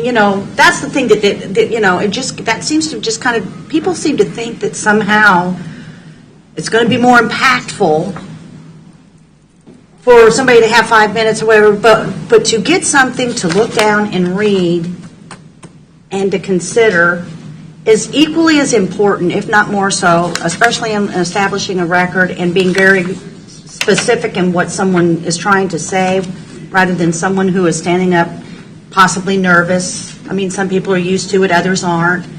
You know, people forgetting what one of their main points might have been because they get kind of off their written. So if you've got legal counsel that's going to come in and talk, give it to us in writing. You know, present us a written document. You can go A, B, C, D. This is what is going to be in this document. Please read it. But again, I don't have a problem with if you have 4 parcel owners going together to have one representative, whether it's one of those parcel owners or whether it's a lawyer. Right. It's just still 12 minutes. Just because you're a lawyer and you pay them by the hour Right. doesn't mean they get any more time than any other. Exactly. But if they're within, and that's if those are parcel owners, For the the 4 12 minutes, you parcel probably owners fill are them out. within the fill them out. 1,000 feet of. Right. If those 4 parcel owners are within 1,000 feet of the proposed. Right. Well, that's the thing from the very beginning of this we've stressed is that again, those that are closest impacted, and then it continues to go out. Anybody on the roadway, anybody in general, anybody in the county, anybody in the state of Kansas, anybody in the United States of America. But that is the linear process. So if, for example, maybe the people would notify us like a week early that With that, these certain number of parcel owners within the 1,000 feet are going to have Jim Smith, attorney, represent them. But I do think they should notify us ahead of time. Yeah, so that we know who it is and that they don't get additional time by. But if we did that, then that would block off some time. But you don't want to do that. You want to let as many people speak as can speak, Right. too. So is that... But if Nancy, those do you 4 think people are that's- within 1,000 feet, are parcel owners, those 4 parcel That'll owners. take care of that. Are within 1,000 feet, then they, that's 20 minutes. Then 20 minutes is going to be taken off the clock, Mhm. and the next person, So would we say they have to notify Mark a week ahead or something?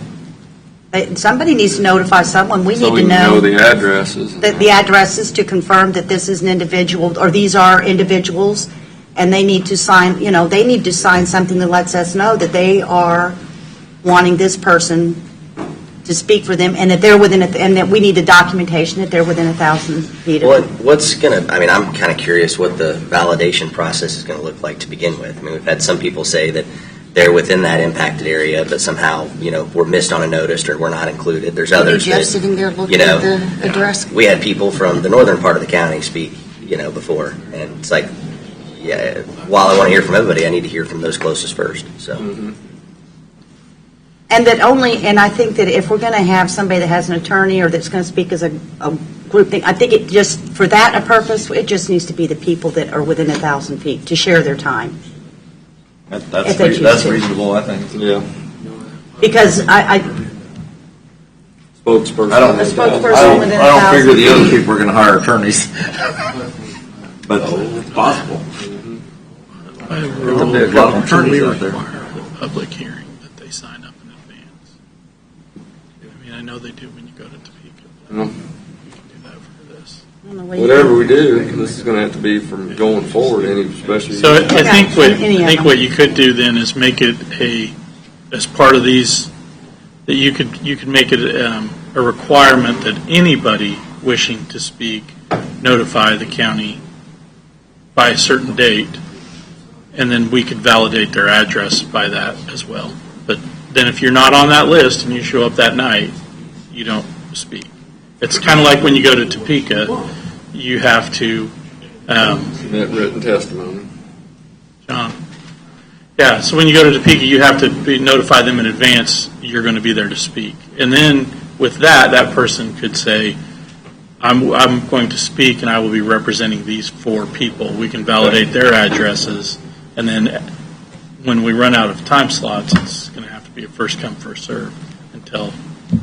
Well, yeah, and to the point where it's like anybody that's on that roster, Yeah. once we've exhausted said roster, then it can be open to anybody that's in attendance. Now, I'm guessing we might be pressing to even get through the roster, but You're going to have some people that didn't know that they had to do that. Right.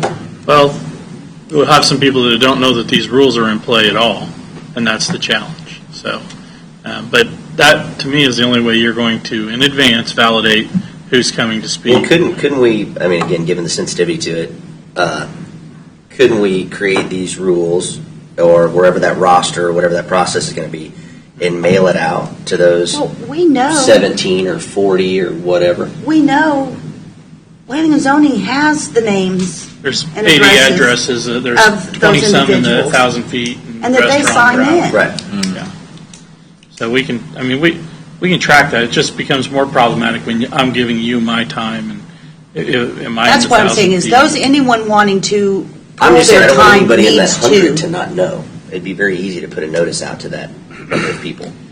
If we can get these rules adopted and the board wants us to send these to those people, we have that address list already. It would be fairly simple to That's what I drop would it in think. the mail I mean, to that's them. what, that was my Right. recommendation. So we'd send it to them and to the You're applicant. talking on, what do you got, 16 property owners? Well, I think with Within this, 1,000 feet, is that? I thought it was like 20-something. I don't Was it remember off the 20-something? top of my head, though. I know that it was around 80 for the 1,000 The haul- feet and then the haul route. then the I think it was haul around route. 80 parcel owners. 80 parcels, but some people own more than one parcel. But I just think that we Right. need I to think limit that was eliminating the duplicates. Oh, okay. the that's people fine. that might want to share their, pull their time to have a spokesperson. That needs to be limited just to the people who are directly affected 1,000 within feet. 1,000 feet. And you need to be notified ahead of time. Yes. Yeah, On that. so So that we can verify Right. that that's what they want, that that's their intention, or that we have their names and their addresses, and they've maybe even signed off that so they the- agree to this.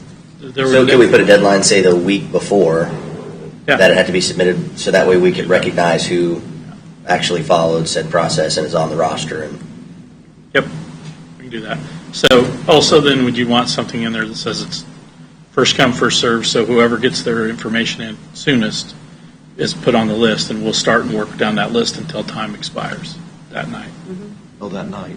But again, we're sticking with that first come, first served priority, but it's specific to Right. 1,000 feet. Yes, all route, absolutely. We'll have and then two pools. We'll have the the goal- 1,000 the feet, and then goal. we'll have anybody along the haul route, and then we'll have, I guess, 3 pools, then anybody else. But we'll work down the list, and once we run out of time, we're out of time. Okay. So there would be no guarantee that somebody on that list necessarily gets to speak. It's just if time allows, they'll be the next one up. So, Mark, does this address if, say, we have a large number of proponents and not as many opponents, if the one side doesn't have enough speakers, that time can be still filled? Nope, we don't need to do that. That is not what That's this not says. true. What Why this does- says is there's 2 hours set aside for for and 2 hours So set if there's aside only against. 30 minutes on one side, then the time just goes away? Yep. Yep. And we're Because you're starting still going to allow and we're starting with for opposition the applicant versus- for presentation. Yeah, that's outside of that. Right. The presentation's not part of that. But Right. I'm just saying, as far as just quality of time, no, I just think that it's. Does it make rule the sense rule. to you, Nancy? No, I'm still pretty confused. If I may I ask No. some questions from the public? Sure. Thank you. So I understand the 1,000 feeters, if any of the 1,000 feeters want to pool, they should have their names and that should be submitted. Does everybody who wants to speak need to send you our names? Yes. From the 1,000 feet? No, From from the 1,000 anybody wishing anybody. to speak. Anybody? Anybody that wants to speak needs to send you a name, and they should be ordered, for our benefit, they should be ordered the way we would like the people to speak. Is that what I'm hearing? No, we want to get everybody within 1,000 feet gets priority, then we go to the haul route, people who live on the haul route, and then we'll go to anyone outside the haul route. And you want the names of all those people before, like a week ahead of the public hearing? We're asking to build a roster so that we can Check people off. Yeah, I mean, we have to do due Verify. diligence and make sure Who's that in which category? that you fall into one of those categories and you're not taking time from someone else. Okay, so another question, you're using the word lives in the 1,000 foot, lives on the haul route. Is that physically lives there, or is that owns property there? Because those are very different things. We have people, for Owns example, property. the woman who is leasing the land does not Owns live. property. Owns A property. property owner, Yeah. Okay, now that then language- see homeowner, property That owner. needs to be changed, because in this thing that you're looking at, it specifically says lives. Okay. And if there are a lot of people that. So then the people who live there wouldn't. We're going off of They parcels rent. is what we're going off No, of. but I would. Yeah. it So says- instead We'll of follow lives, the- parcel We'll owners. follow the law, the We'll follow the statutes, state statute. the state statute, as far as what what is the definition by the state statute, Counselor? Commissioner Cos, ownership is the indicia of interest that the state statute references. Then I would think that the word in there needs to say ownership. Because those of us that are just normal folk who don't know the statutes live as a very different. Right, and we're not going to validate homes, type of homes, we're going to validate addresses. Addresses are specific to parcels. Parcels are specific to owners. Kind of. Vacant lots don't have an address. So if they own vacant property, their address won't be that physical location. They won't have it. We'll send out notifications. Every got a notice there a couple weeks ago. Every parcel has an address. It's not our first time doing it. Yeah, I think that we can handle it by the staff level from this point. You're saying there's parcels that don't have a number? Exactly. Now you're Vacant, talking about like ghost roads? vacant paper parcels roads? do not have addresses. What? Vacant parcels, whether it's 1 acre or 50 acres, they don't have an address. Yeah. So who pays tax? They have a But we're property. still able to There's a find property owner those that and has get money from another address, but that. But you can specific- identify Because the the tax get sent Has to the no- property owners. So Not we the can first time identify we've this. done it. I understand that, because there's no mailbox. Right. But I'm saying there's still an identification marker to Absolutely. every specific parcel. It's a parcel ID. Parcel ID. So Their mailing is address it, may be Shawnee. it's pretty clear, you understand it now. Well, the other question that we had was, who is the applicant? When you talk about giving 20 minutes to present from the applicant. That'd be Call I Valley, mean, is wouldn't that it? specifically Call Valley, so does that mean they're a lawyer? That's whoever they choose. Sure. It can be whoever they choose. You told us before that if there was a lawyer engaged, you were only to discuss things with the lawyer. So does that mean those up to 20 minutes allotted for the applicant would be the lawyer from Call Valley? Not No. the family who's leasing the land or the engineer? There's a difference between an applicant and the public hearing. There's a difference between what the process is for allowing an applicant to go through the permitting process regardless of how it ends.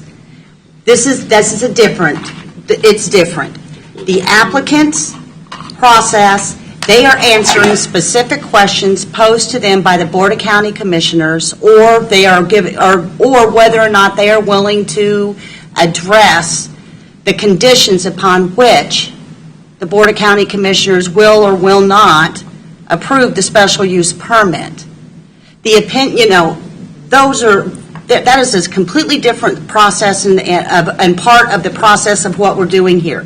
The public hearing does not, that does not include the applicant speaking as part of the public hearing. Right, I understand that. So if their attorney is going to speak during their presentation of their case for approval or not, they can use whoever they want during their time to do that. Okay, so that up to 20 minutes for the applicant, it could be the lawyer and anyone in that group of people. And even an applicant's time could be, it says 20 minutes, but if there's a lot of questions up here, that time could extend because that's not really the public hearing portion. Right, that's not I'm saying, you're mixing up the Right. public hearing portion. No, not at all, miss. I understand the difference, but I also read the words and say, applicant allows up to 20 minutes. Right. So is that real? Is that applicant allowed up to 20 Yes. minutes? Because you just now said they could dribble over. If we have questions for Well, it them, could be rephrased. these are our rules. They're your If we rules. have questions, I think that you need to resolve what those rules are, and I think we have done that. We need to know specifically what the rules are. That's just fair.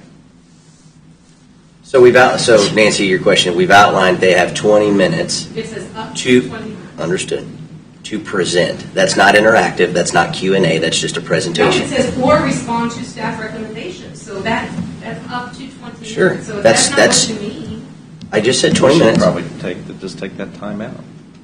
but that's staff recommendations, or respond to staff recommendations, does not But- include questions we might have that Right. were not presented by staff, that did not, that may have come as a result of something we heard in public comment. So probably change that part to Well, 20 and minutes. again, if we need to Just include remove something it. that says Q&A, whether it's with the applicant, whether it's with someone in opposition, or whether it's in someone in support of, Q&A with the board would be outside of that time. When you give them time, that is a start and a finish. If it's 3 minutes, if it's 20 minutes, that is the time. If you use less, great. We're saying we cut it off at that time, and if we choose to engage or interact with for Q&A, that's outside of that a lot of time. Has anyone reached out to the applicant to see how much time they're going to need to present? No. I think maybe we should do that. Well, or staff should do that. I mean, if you want to allow them as much time as they want, that's fine. We can do that. We're well, trying to streamline I don't the want to do that process. either. I don't want to be here all night. But I mean, they may say they need 30 minutes instead of 20 minutes. I don't know. I'm sure they got a PowerPoint ready to go. So change the word change the word "or" to not including time to respond to staff record. Well, again, that wasn't part of the interactive discussion. They can provide their proposal and respond to the staff recommendations, which is maybe not. That will be in writing, and they will have that in writing well in advance. If you want to allow 40 minutes, if you want to allow unlimited time, it's your rules. We'll put whatever you'd like in there. Mr. Matthews, John, Mr. Matthews, do you remember how long it took for them to give their presentation to the Planning Commission? Would 20 minutes exact get? minutes, no. Did it? But I would say greater than what 20 minutes amount of time you would think. Well, yeah. You can get right to the point, and that's it. They were pretty thorough in trying to present their presentation and the total picture. If I had to get pinned down, I'd say 15 to 30 minutes. Okay. I mean, I don't think, it doesn't hurt to request a time from the applicant, but at the end of the day, we've never mandated time on applicants, right? So why don't we just say We're the mandating time applicant on will a be public hearing allowed to because of the present their presented. proposal, take the time out. Okay. Okay.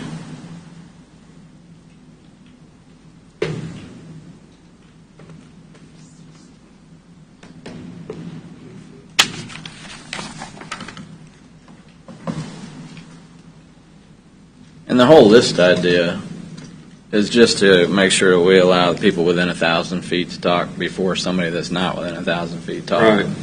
And then people on the haul route to talk before somebody not in the haul route to talk. So We won't be able to manage it during. It's going to have to be managed before to make sure those interested in those categories get their chance first.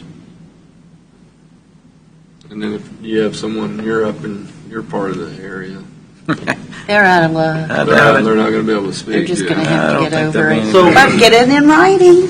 So I just want to clarify, if people have not notified us ahead of time, and they come that night, and there is time, They'll get to if speak. they have not, will they get to speak? Sure. That's what okay. yeah, if everybody on the list is done, then anybody can All right. talk. That's clarification.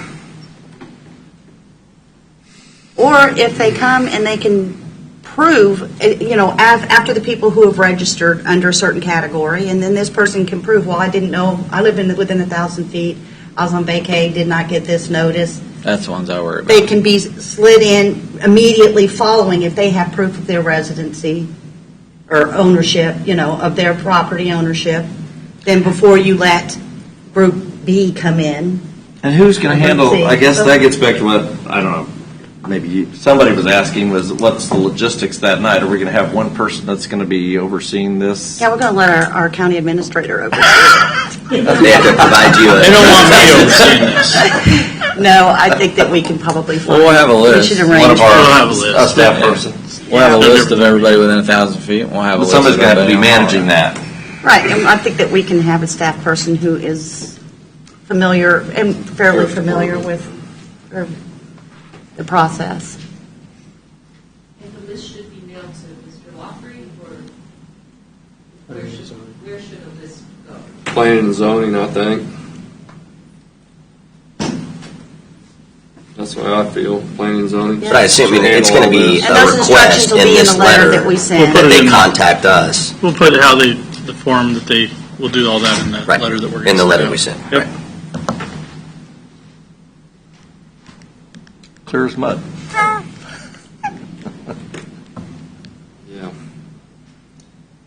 Okay, so it's consensus of the changes? Okay. Mr. Chairman, can I make a comment? Yes, sir. Absolutely. Please.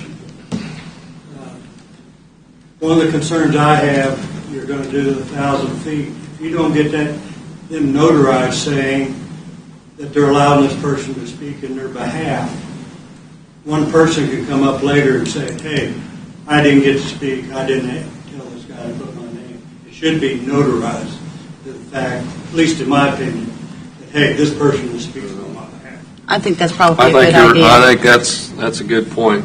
Because otherwise, all it takes Right. is one person to say, he's not speaking for me, I'm within 1,000 feet. Yeah, once they Didn't happen. haven't signed and notarized the, So if they're going to have somebody speak on their behalf, it needs to be signed and notarized that that's going to occur. Commissioner, we could prepare a short authorization form that contains a notarization, an acknowledgement, and have that mailed out to the property owners within 1,000 feet. Right, we're just saying if there is a collective of 2 or 4 or whatever that is, that they sign off and attest that they do agree to that. That they are the Versus owner- someone speaking for somebody who may They not are be the here owners or of the property. represented. that they are the owners of the Authorized property. And that they are. That's a good idea. That's a good point, Rocky. I think that will save a lot of confusion. Well, you just saved us some A lot of postage too, so confusion. thank you. But there's still a lot more. I was going to say, there's a lot more confusion on this. But anyways, okay, so everybody, it's consensus on the changes? Okay. All right. We, what all we got going on? Now we got the Well, we have a work session, Yeah, but let's go down with what all's going on. Yep. I think I'll base her tonight. We had a special meeting last week, so I'm assuming there's still one tonight. Did the folks, did y'all get an email about the foster care deal? From Bardolph? Okay. Yeah, we were all got Oh, yeah. that? All right. Yep. And did anybody get the email from the bicyclist club or wanting some more additional bike routes in the county? I don't understand that. I didn't see that one. Okay, all right, well, don't It's our think residents I have one. have it. You said you did receive that. Okay, I will forward that to Mr. Loffery and he can give it to you, maybe. Is that to do with the trails thing you went One to thing- yesterday? I went to Trails, Trails aren't they- meeting yesterday. Has that got to do with that? No, this is just somebody from The Base. LCDC? Oh. Well, I went to the Trails meeting yesterday, but we did not cover bike routes at that meeting. But I think this is a separate request. This is, But they are going to make a just while we're on that, they are going to write a statement to ask to be added to the comprehensive plan advocating trails and parks and that kind of thing from the Trails Committee. this is the list of routes that they would like for the county to make bike routes. Some of them roads are, I don't think so. yeah. We have to study that. Yeah, Right, we're not and just going to. additional signage and stuff like that. But anyways, we'll talk about it in the future. Maybe that could go to the Trails Committee and they Yeah, could look there at you it. go. Okay. I mean, All right. Well, like I said, I didn't know if you got the emails. I Do we didn't know how want much to it forward costs to for a you. linear footed trail? They got that by chance? Not yet. Okay. That's for the Trails Committee. There is a good group Well, of people that I can tell you what it sponsor costs to stripe per mile if we have to change the striping on the roads for bike lanes. You give me a copy of that, or I will. Okay, thanks. I've shared it in an open meeting. I can get it all. I can forward it to you now that I shared it. And let's see. Got the foster care. Got that. Bicycle group. Oh, NAACP dinner on going. Saturday night at the riverfront. I believe it's at 6. I will be Yes, there. the dinner's at 6. Dinner's Yep. at 6. Social hours before. And what else I guess? Or is anybody? I'm going, and Commissioner Smith is I'm going. going. That's two. David Van Perez is going. Well, and Commissioner, also on Monday, the 17th, the Rotary Club Irish 16th. Stew Dinner. Yep, the 16th. Irish stew dinner. I Irish will Stew be there Dinner will be too. conducted at the community center as well. Okay. That's a Monday. And you might be advised to obtain your tickets early. Cannot I'm make that. rotating. I'm sorry, I have another deal. And then we also have the St. Patrick's Day Parade in Tonganoxie on the 14th. And So John, Leavenworth. hope to see you there. covering that. And then we have the one in Leavenworth on the 17th. And the weather doesn't look good for either one. But we will get through it, won't we, John? And Because you're riding in the heated cab and I'm on the back. So. And at the 1866, following that parade, We're riding the back of the truck, I can make a parking lot. there's a meet and greet. There's going to be some of the candidates at the 1866 after the parade. Okay. And I'm trying to think of the name of it because it's going out of my head, and perhaps Mr. Richmeyer can help me. This after, what is today's Wednesday? Tomorrow afternoon, there's the ribbon cutting by the Chamber of Commerce of the window. It's the organization that is going to be providing services for individuals and their families with dementia. It's on Broadway. Do you know what I'm talking about? Do you remember the name of the? Did we get something? Did we get it? No, but I didn't. The open window or the Commissioner Cos, you're saying you can't remember the name of the group to provide assistance? That was too easy, David. Yes, but it is on. It's the building is on Broadway. That's not the therapeutic. Well, they provide. You got some at the 26. There's a ribbon cutting, I believe. Well, I was going to say the one that I saw more recently was the Humane Society, but they've delayed it. Right, that one's Sometime been in April delayed. now. That was the last one I remember seeing. Okay. All right, got that. The bicycle. I mean, it was in our chamber newsletter, ribbon cutting things, but I think it's something that is worth. I'll let you guys know if in case anybody wants to attend, but it's a ribbon cutting for that. I went to this city commission meeting last night. Oh, I know what I forgot to mention. I'm sorry. The ribbon cutting open house at the correctional facility. Right, that's coming up too, because the LCDC was canceled, because I think there was a conflict. I went to the groundbreaking ceremony of it, so maybe So I someone think else the stayed window, at that's the today, I think. Next Thursday. Next Thursday. 19. And if somebody, if you can't go, let me know. But I mean, we need, a couple of us need to be there. For which? On the 19th, isn't it? Yeah, 19th at 1 o'clock. Lansing. Yeah, Lansing Correctional I can Facility. do it. Okay. I went to the groundbreaking. It was kind of cold that day. But The deeper window. Thank you, Commissioner. Or Becky, thank you. I was just going to try to look. All It's right. the Deeper Window Association. It's today at 4 o'clock at 729 Pennsylvania Avenue. St. Cashmere. It's, the old St. Cashmere. It's today. It's today at 4. Can you go? Yeah. Can anybody else go? I can't. I can't today. I can't this afternoon. I just think it's something that we should be supportive I of, do especially too. with our support Absolutely. of the Council on Aging, and that's a population of individuals Oh. there. And commissioners all got their letter from St. Vincent's Clinic. And thank you. Yes. Okay. I don't think I've covered everything. Mental Health Basic- Task Force meeting tomorrow. City of Basehor sold some bonds last week and got a really good rate, 1.9, I believe. So it's time to bond.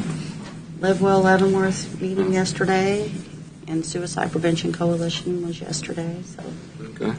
Now, the two commissioners had just returned from Washington. I was hoping we'd have a. We met with President Trump and General Powell. did you get to high five them and give them your? I got within 20 feet. They thought I was going to get tackled. Taser? You got taser?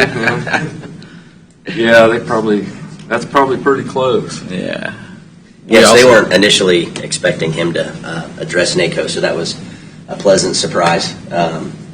No, I think the big takeaways there, we went to several work sessions that were informative, some of which that are focused on mental health, some of which were focused on homelessness, brought back some literature that we'll share with the rest of the board, but a couple of things that we were also able to do was we met with both U.S. Senator offices, so I want to thank Mark for helping to coordinate that. We were able to get a few minutes with Senator Moran, and his staff was amazing, so we were able to share some of the different challenges that we have, obviously, on the funding side, and trying to find creative solutions too. We talked about infrastructure projects, including this 152 bridge concept, and all of which was well received. So, and then we met with Roberts. Yeah, Senator Roberts' office and their staff, and wasn't probably as productive, but made some good contacts. So hopefully we'll have more to share over the next number of weeks. But. Yeah, I've got a slew of appointments set up, phone conversations with several people from those two meetings over everything from pilot funding to the 152 bridge to earnings tax, tag fees, several other things. Hopefully to offset and help out the burden on real estate taxes, local. We also shared and let them know that we were supportive of the governor's approach to this LEVTR that could impact our budget upwards of a couple $1 million, and hoping to make sure that they were supportive of that as well. To do that, they got to change the statute. Right. So, okay. All right. So we'll be looking forward to a big cardboard check showing up, huh? Yep. Anytime. Yeah, anytime on the courthouse steps. Okay. Anybody else have anything to report on? I went to the Rural Leavenworth Inc. meeting, their board meeting, and they have really, I'm really glad to see citizens really looking at the table of usages. Who looks at the table of usages? I mean, it's really specific, but they actually, I think, when citizens look at it, and you can identify, well, here's something that doesn't make sense, or here's something that can change, and I'm just glad to see that there's a group of citizens that are concerned about those things, and they're also concerned about the comprehensive plan, and they're trying to be helpful and beneficial to us. It's positive. And to just give us information, not necessarily be advocates, but give information. So. And the property owners you're working with on this, how are they coming specifically to the County Road 1 issue? Oh, well, that's still a work in process. I think people are kind of coming along, but I don't think that's solved yet. Okay. I don't know if it's ever going to be solved exactly, but maybe we can come to a resolution. I understand. Okay, anything else? I just had two questions for Mark. Millwood Road Bridge, where we're at on the design percentage complete as far as the... I sent that on Friday. I don't remember specific if they gave a percentage or not, but they're on track for they said they'd have it done at that 30 days so we could go out for bid. They're still on track with that. Okay. And then the other question I had was on the County Road 1 surface. The cracks? Yeah. Where are we at on Olson and... There's still cracks there. The vendor talking about that. We notified the vendor that there's an issue. It's up to them to resolve it under warranty. Okay. And we got a 3-year warranty with that, right? Yeah, we got an extended warranty because of some of the other issues. Yeah, I don't want to see a guy out there with a caulking gun. That's what they're going to end up doing, is just doing that. That's the remedy. No. Not my definition of a warranty. Well, the amount of cracks, it'll be one for the record book, so I'll tell you that by the end of 3 years. But anyways. That's all I had. Okay, then a motion to adjourn. So moved. Go to a work session.